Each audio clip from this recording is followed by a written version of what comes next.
સુરતમાં Krishna dance academy દ્વારા Udhna Reliance mall ખાતે ભવ્ય ટેલેન્ટ કોમ્પિટિશનનું આયોજન કરવામાં આવ્યું હતું। 26મી જાન્યુઆરીના પાવન પર્વ નિમિત્તે આયોજિત આ સ્પર્ધામાં ઉભરતા કલાકારો દેશભક્તિના રંગે રંગાયા। આ કોમ્પિટિશનમાં એક્ટિંગ, મોડલિંગ, ડ્રામા અને ફેશન શો સહિત વિવિધ ટેલેન્ટ કેટેગરીમાં મોટી સંખ્યામાં યુવા કલાકારોએ ભાગ લીધો હતો। દરેક પરફોર્મન્સમાં દેશપ્રેમની ઝલક જોવા મળી અને દર્શકોને પણ ભરપૂર મનોરંજન મળ્યું। કૃષ્ણા ડાન્સ એકેડેમીના અમિત ઠક્કરે જણાવ્યું હતું કે દર વર્ષે 26મી જાન્યુઆરીએ આવી ટેલેન્ટ સ્પર્ધાનું આયોજન કરીને નવા અને ઉભરતા કલાકારોને મોટી તક આપવામાં આવે છે। કેટલાક કલાકારોએ પોતાની અસરકારક રજૂઆત થી લોકોના દિલ જીતી લીધા તો સમગ્ર મોલ પરિસરમાં દેશભક્તિનો ઉત્સાહી માહોલ છવાયો હતો। જે પ્રકારે ઇવેન્ટ રાખવામાં આવી છે, દેશભક્તિના રંગે રંગાયું છે, ત્યારે શું કહેશો? સૌપ્રથમ તો 77માં પ્રજાસત્તાક દિન નિમિત્તે સૌને શુભેચ્છા ભારતીયોને।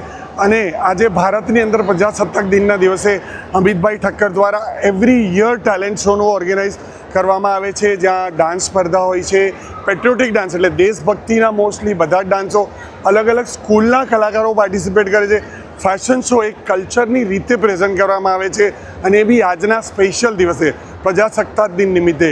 સો એ સુરતનું એક મોર પીચ જેવું ઇવેન્ટ હોય છે, અમિતભાઈ ઠક્કર જે ઓલવેઝ ઓર્ગેનાઇઝ કરે છે ખૂબ સરસ રીતે, અને અમે જ્યુરી તરીકે ખૂબ સરસ ફરજ પણ બજાવીએ છીએ।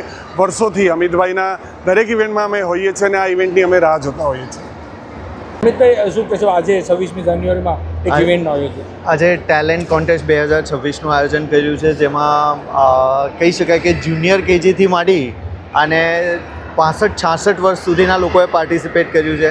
સો આઈ એમ વેરી હેપી કે ભાઈ નાનાથી માંડીને મોટા દરેકે આમાં પાર્ટિસિપેટ કર્યું છે, જેમાં અમે મેની મોર્સ કેટેગરીઝ છે, ડાન્સ છે, એક્ટિંગ છે, મોડલિંગ છે, સિંગિંગ છે, ડ્રામા છે, અને જે પણ અહીં આગળ વિનર્સ થશે આજે લગભગ 52-56 જેવી એન્ટ્રીઝ છે, અને જે લોકો પણ અહીંયા વિનર્સ થશે એ લોકોને seal, certificate, trophies, gift vouchers બધું આપવામાં આવશે।